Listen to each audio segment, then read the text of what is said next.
iniciando mais um programa Saúde e Bem-Estar e novamente aqui no Instituto de Neuropsiquiatria com a doutora Elizabeth Castelon. Quero cumprimentá-la. Bom dia, doutora. Bom dia.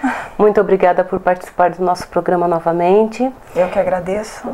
E para você que está em casa, você já ouviu falar do transtorno de conduta e transtorno opositivo desafiador?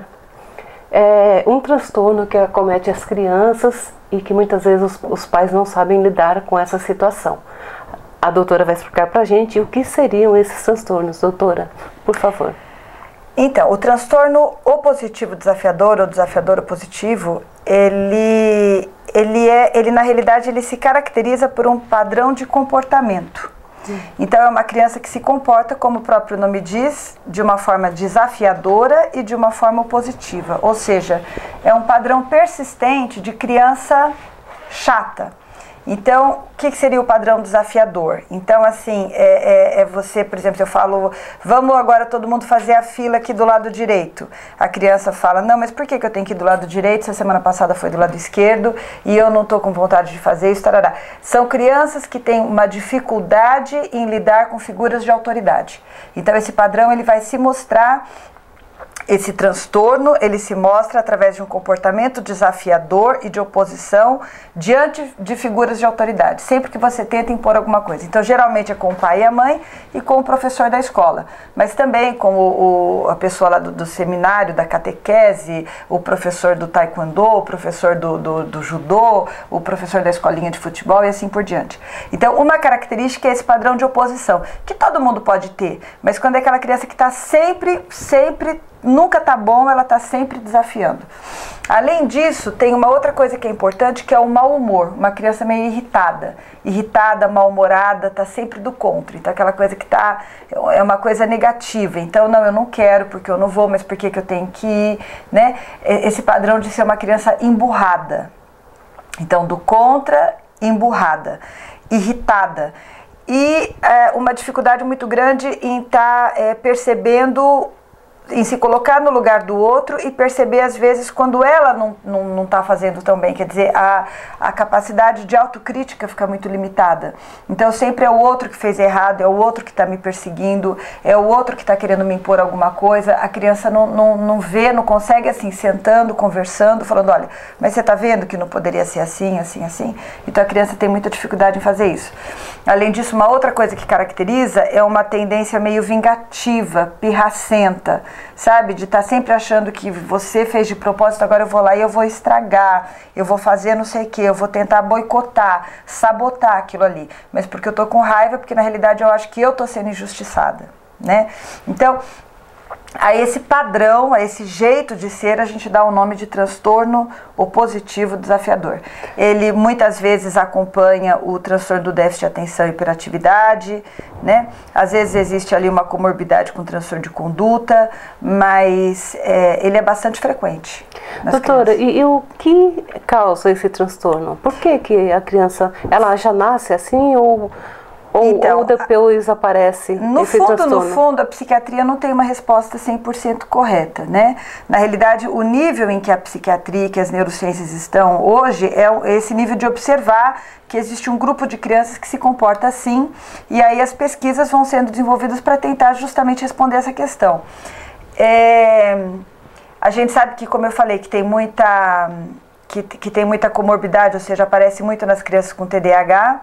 Tem uma TDAH, déficit de atenção e hiperatividade. Isso, por favor. Então aparece muito nessas crianças hiperativas e então a gente sabe que tem um componente genético, mas existe também um componente social e familiar, biográfico. O que é isso? Depende muito também do jeito que você cria aquela criança, que você educa, né? Eu imaginei. Então, alguns padrões que podem predispor são padrões assim muito autoritários, ou muito violento, muito, por exemplo, aquela família onde o pai nunca deixa a pessoa falar nada, não pode falar nada, não pode contestar, não pode, tem que obedecer cegamente. Isso, algumas crianças vão ficar tímidas e reservadas e amedrontadas, mas tem aquelas outras que vão falar que aí acaba propiciando esse comportamento positivo desafiador.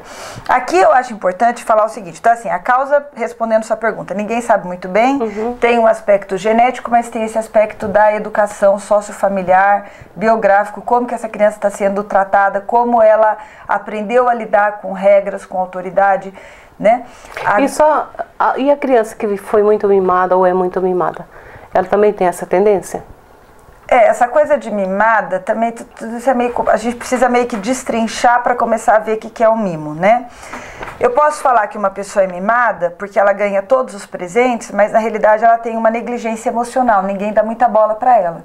Então parece que ela é uma criança mimada, mas na realidade ela é uma criança que às vezes está até deprimida, que quer carinho, atenção, mas aí as pessoas fazem logo o que ela quer que façam, que é para não ter que interagir muito. Então tem isso também. Você tem, claro, aquela criança que ela aprende que ele é o reizinho da família e que nunca ele é contradito. E aí ele pode ficar, mas geralmente não é tanto o opositivo desafiador, ele vai ficar mimadinho, ele quer que façam as coisas que ele quer. Mas o opositivo desafiador é aquela pessoa que procura a briga, é aquela criança que procura. Então assim, você fala, vamos todo mundo hoje fazer um doce de leite junto aqui na classe, fala, não quero doce de leite, eu quero chocolate. Ele procura caçar a briga. Então aí você vê que não é tanto, não tem muito a ver com mimado, com ser mimado. Tem a ver com você também estar querendo chamar a atenção, tem mais a ver com carência, tem mais a ver com negligência. Então por isso, assim, se eu tenho alguma coisa para falar hoje sobre esse transtorno, é o seguinte, ao invés de você carimbar a criança e falar você tem transtorno positivo desafiador, muito mais importante é você tentar entender o que está acontecendo com você individualmente. Então, por que você está assim? Por que você está querendo? Será que você está querendo chamar atenção? Será que você está revoltado com alguma coisa? Os pais estão se separando? Ou a criança é desfavorecida em relação a um outro irmão? Ou ele está sofrendo bullying na escola? Ou ele tem algum complexo com alguma coisa? Então, muito mais importante que dar esse nome é você tentar entender de onde vem isso. Por trás disso, essa criança está deprimida? Ou essa criança tem uma alteração de aprendizado, o que é que está acontecendo? Não apenas porque você colocar, eu fui na psiquiatra, a psiquiatra escreveu, ele tem transtorno positivo desafiador, tá? Então a história está esclarecida. Tá nada. Tem nada esclarecido, apenas um padrão de comportamento foi descrito. Eu descrevi que o padrão dele está sendo esse, mas por que ele está tendo esse padrão de comportamento? Então eu queria que prestasse assim, um conselho, prestar muita atenção na questão da depressão, se a criança não está deprimida, porque a depressão pode se manifestar como irritabilidade, agressividade, esse comportamento de oponência, né? Sim. E tentar entender então a vida, o contexto, o que é que está acontecendo, tá? Além de tudo isso que você comentou, né, que os pais devem ficar atentos na conduta da criança, tem mais alguma coisa que eles podem fazer a nível de observar, né, como agir com a criança quando o pai percebe que a criança está eu acho que criança a gente precisa aprender a respeitar, não é? Principalmente, se eu for lembrar de mim, se eu for lembrar dos meus filhos, criança é muito inteligente, criança... Eu tenho raciocínio rápido. Eu posso educar de um jeito e querer que a criança obedeça para mostrar que eu posso mais. E eu posso criar de um jeito querendo mostrar para a criança justificar as minhas atitudes. Então, acho que isso é mais importante. Então, por exemplo, a criança quer, você falou da criança mimada, tá? Então, eu quero aquele negócio, aquele brinquedo caríssimo ali na loja e a criança quer chorar, né, não aceita que fale não para ele. Mas aí o não, ele tem que ser justificado. Muitas vezes aquele não agressivo, como eu falei, eu falo, não vai. Então, vai ter aquela criança que vai abaixar a cabeça, mas vai ser aquele adulto que vai ser, às vezes, amedrontado a vida inteira. A gente também não quer isso. Um adulto que nunca vai ter coragem de expressar a sua própria vontade, de dizer o que ele quer, de expressar a sua opinião, de contestar. A gente quer que as pessoas contestem. Importante ser contestador. Então, o pai, então você me perguntou da atitude, é aquela atitude de você dizer não, mas justificar por que não.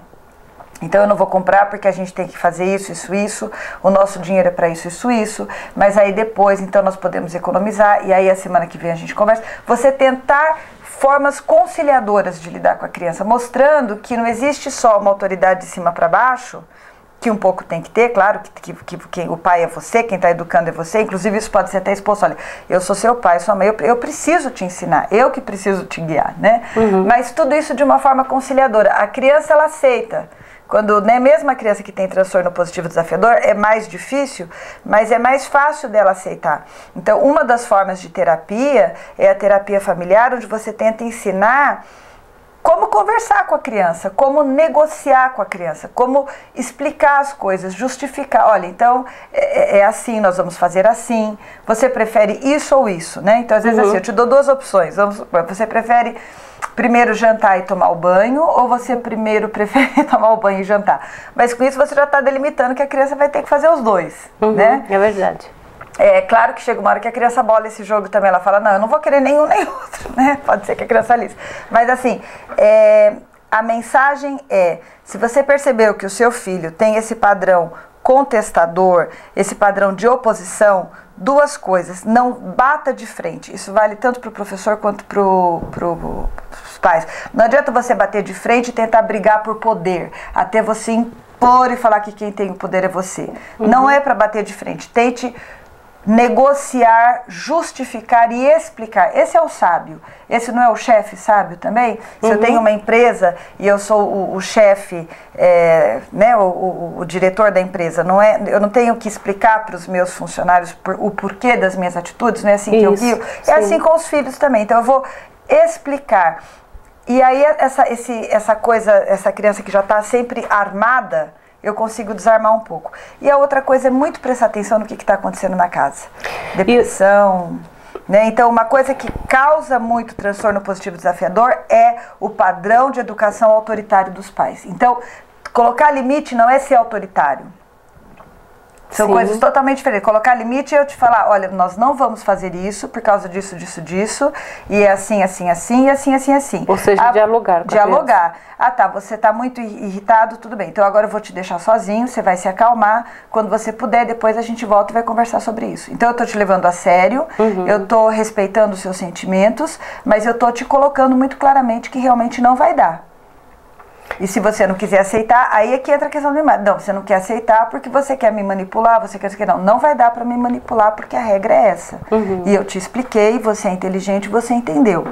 Né? Ah, você está muito irritado, você quer se debater, então você fica lá no seu quarto, você se debate, quando você estiver calmo nós vamos conversar de novo. É diferente de eu falar, vai ser assim, e cala a boca que senão você vai apanhar. Aí isso instiga o comportamento positivo desafiador.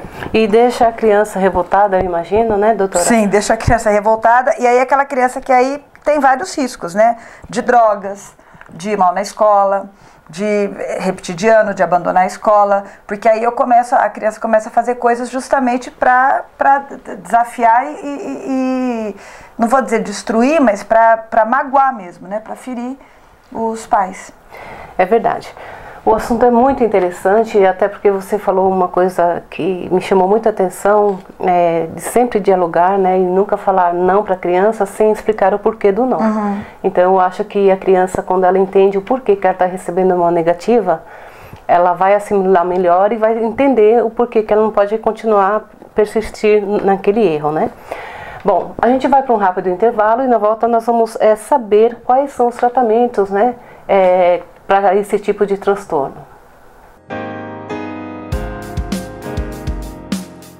Meu nome é Suziane Beni, sou formada no curso de gastronomia pela Unigran e pude abrir o meu próprio negócio. Isso daqui é a realização de um sonho. A gastronomia me dá muita alegria, né? Você cozinhar, e agora eu fui para a parte dos doces, né? Eu já me senti preparada para o mercado de trabalho. Vestibular Unigran 2019. www.vestibularunigran.com.br. Em 5 segundos, você vai conhecer o potencial do seu cérebro. Aos 17 anos, ela foi aprovada em 9 vestibulares federais. Você sabe a diferença deste cérebro para o seu? Treino. Supera. Ginástica para o cérebro. Treine seu cérebro. Vá mais longe. Faça uma aula grátis.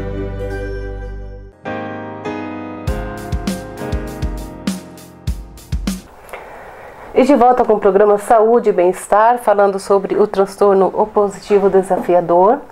Doutora, existe tratamento para esse transtorno? E outra coisa que eu gostaria de saber também, e creio que quem está assistindo o programa deve ter essa curiosidade, a partir de qual idade os pais começam a perceber isso nos filhos?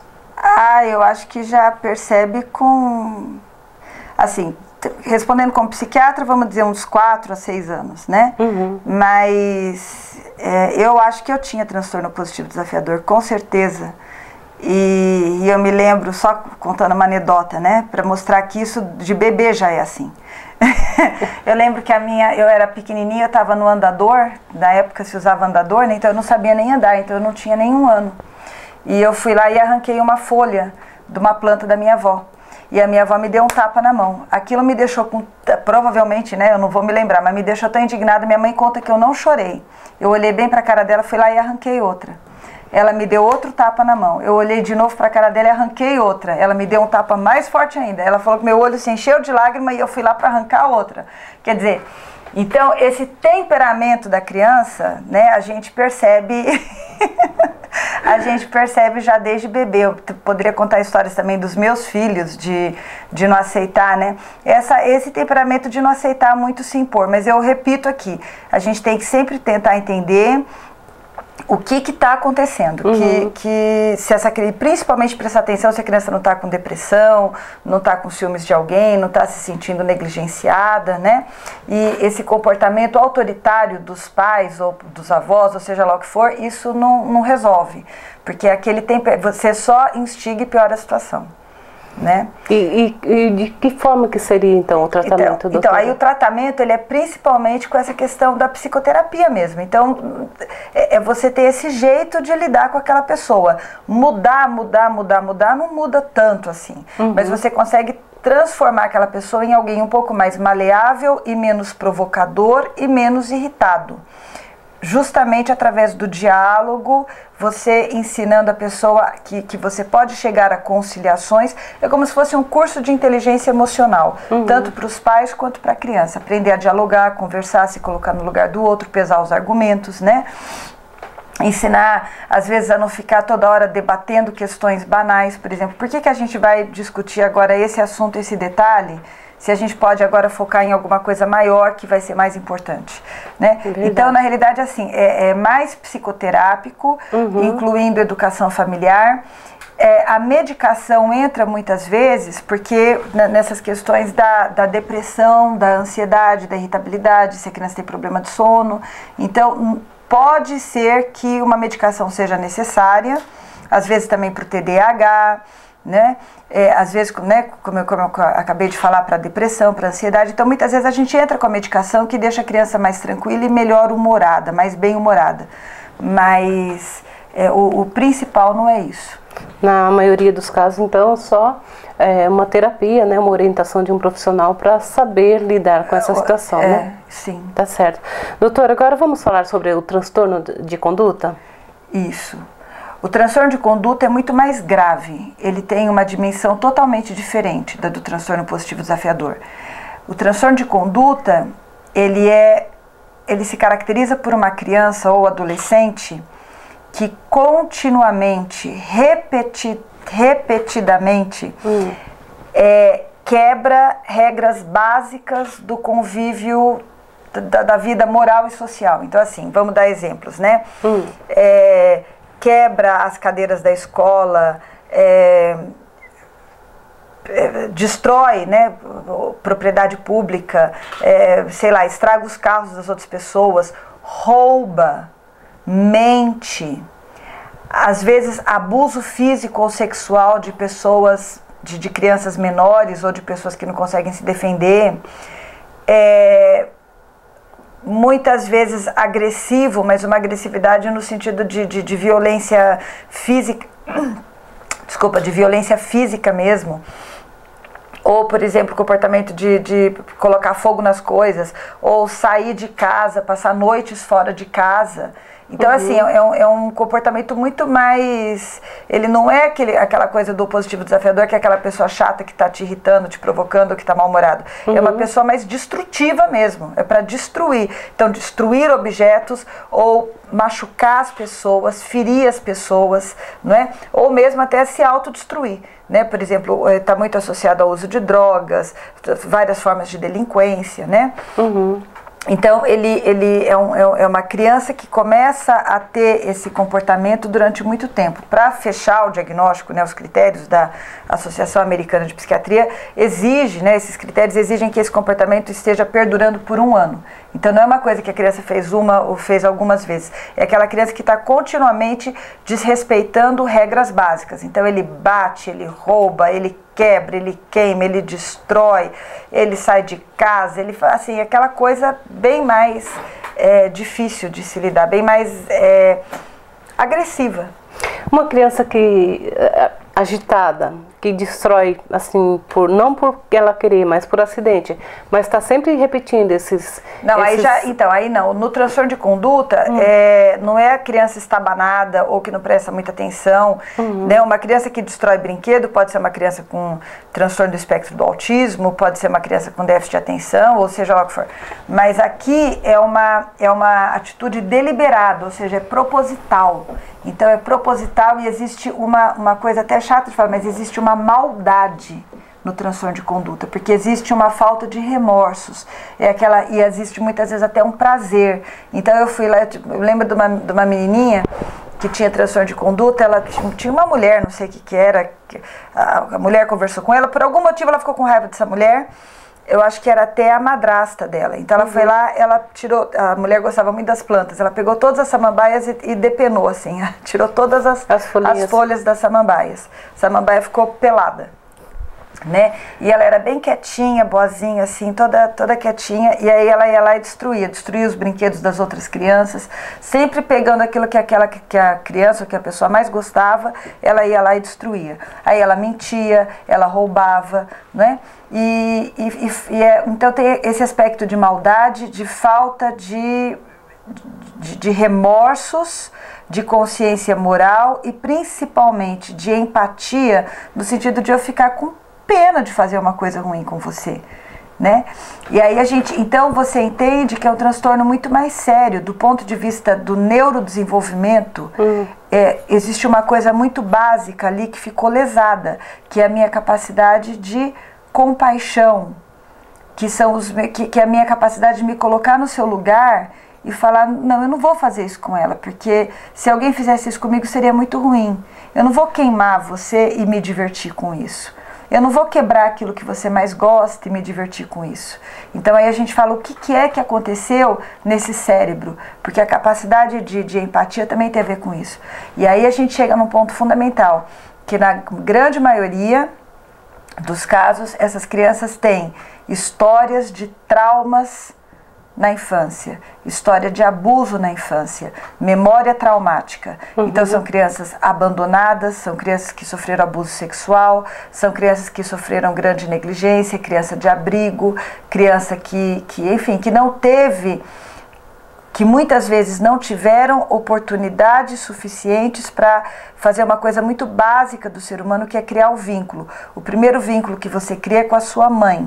Quando você cria esse vínculo com a sua mãe, quando ela está te amamentando, está te acariciando, isso te estimula a desenvolver áreas do seu cérebro que vão depois te capacitar para criar vínculos com outras pessoas. Então a gente imagina que essas áreas não se desenvolvem adequadamente. Falando de um jeito bem simplificado, quer dizer, a minha primeira experiência de paixão, de carinho, de amor, se dá geralmente com a minha mãe, mas também com meu pai, né? Então depende do contexto, ou com a minha avó, mas alguém precisa ter te dado muito amor. E aí você espelha aquilo, né? Entra até os neurônios espelho e tal, e você aprende isso, teu cérebro se desenvolve nesse sentido. Todo o cérebro humano ele vem pronto para desenvolver isso, mas se você tem uma experiência muito grande de negligência, isso gera um trauma né? E esse trauma, no caso, a gente chama, tem um novo conceito na psiquiatria, que é o trauma do desenvolvimento. Quer dizer, é diferente se eu passo por um trauma hoje, como adulto, ou se eu passei por um trauma durante o meu desenvolvimento. As experiências traumáticas nos primeiros anos de vida, elas vão afetar a cognição, ou seja, a capacidade intelectual, mas todo o comportamento afetivo daquela criança, a sua forma de se relacionar com as outras pessoas, a sua forma de lidar com as emoções, de lidar com desejos, né? Então, a criança com transtorno de conduta, muitas vezes ela vai ter essa dificuldade, que é a dificuldade da formação de vínculo e de apego. E muitas vezes isso está associado à memória traumática. Certo, e isso é importante, né? O papel da família nesse contexto, para que crie esse vínculo, né, doutora? Sim, igual então, você comentou. E aí é ruim porque, assim, geralmente quando você detecta isso, você vai ter toda uma história dificílima de se trabalhar. Porque aí a mãe já enraizou o problema. A mãe é dependente químico, tá morando não sei onde, o pai nunca teve contato, é desconhecido, tá não sei onde, cada irmão tá num canto, o avô que tomou conta daquela criança, ele abusou da criança, aí foi morar na casa de um tio, aí foi... Então, essa situação de morar em várias casas, de estar em vários lugares, isso propicia muito essa questão do transtorno de conduta. Tá certo, doutora. E o que... o transtorno de conduta está associado ao autismo? Primeiramente, antes de você responder, talvez quem esteja nos assistindo não sabe muito bem o que é o autismo. Então, eu gostaria que você desse uma pincelada sobre o autismo e para ver se esse transtorno de conduta tem a ver com esse tema autismo. Então, eu gosto até que você tenha feito essa pergunta, porque justamente é o oposto, tá? A pessoa do espectro do autismo, na enorme maioria das vezes, ela é uma pessoa boa e que justamente não vai fazer essa maldade e que não é manipuladora. Ele vai ter... Então, o que é o autismo? O autismo, ele é um grupo de transtornos, né? Na realidade, então, assim, ele é um transtorno, mas que evolui num espectro. Eu posso ter muito grave, eu posso ter mais ou menos, eu posso ter muito leve, mas a chave do autismo é a dificuldade de se socializar e de se comunicar. Então, eu tenho uma dificuldade muito grande em entender o que está acontecendo com você. Então, pode ser que eu diga alguma coisa que te ofenda, mas foi na minha inocência. É justamente porque, devido ao meu autismo, eu tenho uma dificuldade em imaginar o que você sente, o que se passa na sua cabeça. Então, você está irritada, eu não sei muito bem por que você está irritada, eu sinto que você está estranha, pode ser que eu fique agressiva, mas é justamente essa inabilidade de entender muito bem o que está acontecendo com você. O transtorno de conduta é o oposto. A minha capacidade de empatia do ponto de vista cognitivo ela é muito grande. Ou seja, eu sei muito bem o que está acontecendo com você. Eu sei muito bem o que você queria. Eu sei muito bem como te magoar, como te ofender. E eu uso isso justamente para atingir esse objetivo. Então, é exatamente o oposto. A empatia, no sentido de conseguir me colocar no seu lugar e entender os seus motivos e as suas razões, ela está muito bem desenvolvida no transtorno de conduta. O que não está é a minha empatia, vamos dizer, emocional. Ao invés de eu me comover com o que eu estou percebendo, eu não me comovo e muitas vezes até tenho um prazer em ver o seu sofrimento. Né? Aqui no transtorno de conduta é importante, então, assim, eu repito a mesma coisa, ao invés de eu estar carimbando a criança tem transtorno de conduta, eu tenho que tentar entender por que isso está acontecendo e de onde vem. E se essa criança não for tratada, doutora, na fase adulta, o que vai acontecer com ela? O enorme risco é que ela desenvolva uma coisa que a gente chama de transtorno de personalidade antissocial, que seria a versão adulta do transtorno de conduta. É aquela pessoa que rouba, que mente, que manipula, muitas vezes se envolve com a justiça, se envolve com a criminalidade, uso de substâncias, né, abuso de dependência química, claro, toda uma vida asocial, de perder emprego, de não ter relacionamentos estáveis, né? Então, geralmente, o prognóstico que a gente chama, né? Então, a evolução, ela é ruim, é um transtorno seríssimo, é um transtorno que precisa ser extremamente cuidado e tem que ser feito tudo justamente porque ele é o caminho, vamos dizer assim, para a delinquência e para a ruína. Porque essa pessoa vai acabar tendo todas as consequências de uma vida delinquente, né? Morre cedo, muito tempo na prisão, envolvimento com violência, experiências de violência, inclusive até risco maior de suicídio. E o que eu acho interessante, no caso que você comentou da menina que foi lá e tirou as folhinhas da samambaia, às vezes os pais vai e batem na criança, né? Sem antes tentar observar e entender o porquê que ela fez aquilo. Entender o porquê que está acontecendo. Doutora, e tem como prevenir esse transtorno? A prevenção seria se a gente tivesse... evitar essas situações familiares terríveis, né? De abandono, de abuso sexual, de negligência, de abuso físico, de violência. É o pai que é alcoólatra, que chega em casa, bate em todo mundo. É a mãe que chega drogada, que tem diversos homens e diversas... essa situação de desestruturação total e de desamor, né? Aqui, para fechar o programa, a irmã Dulce tem um programa dela uma vez que eu vi no YouTube. Então ela chegou, ela contando de um menino, a irmã Dulce não sabia nada de neurociências, né? Então tinha um menininho, um rapaz, ela falou, olha, esse menino ele jogava pedra em mim, ele me xingava. E eu sentava com ele e falava, meu filho, mas por que você faz isso? Eu amo você. Pode ser, né, ela falava, pode ser que os pais deles os amem, mas eu não amo menos. E eu acho emocionante isso. E ela, inclusive, ela fala que esse menino que jogava pedras, ele viu a mãe dele, acho que sendo assassinada, alguma coisa assim. E o menino depois, no decorrer de 7 anos, ele se tornou uma pessoa com amor. E a terapia que ela falava, a gente não tem terapia não, a única terapia aqui é amor. A gente não bate, a gente não castiga, é o amor. E com isso ela curava, né? Então acho que esse seria a mensagem. Só que quem que consegue, né? A gente acaba perdendo a paciência, mas a terapia, no fundo é isso. É você reensinar a criança que existem pessoas que são capazes de amar e é você fazer com que aquela pessoa experiencie esse amor que é incondicional, que era o que ela era capaz de dar. Verdade, doutora. É muito emocionante o que você falou sobre esse caso aí da irmã Dulce, mas o meu diretor já sinalizou que o programa está chegando ao final e eu quero agradecer você aí de casa que acompanhou o nosso programa, as dicas que a doutora deu aqui sobre esses 2 transtornos, né? Eu creio que será de grande valia para você que tem criança pequena, que às vezes está vivenciando uma situação dessas. Eu agradeço então a sua audiência, mais uma vez eu digo, muito obrigada doutora, e até o nosso próximo encontro.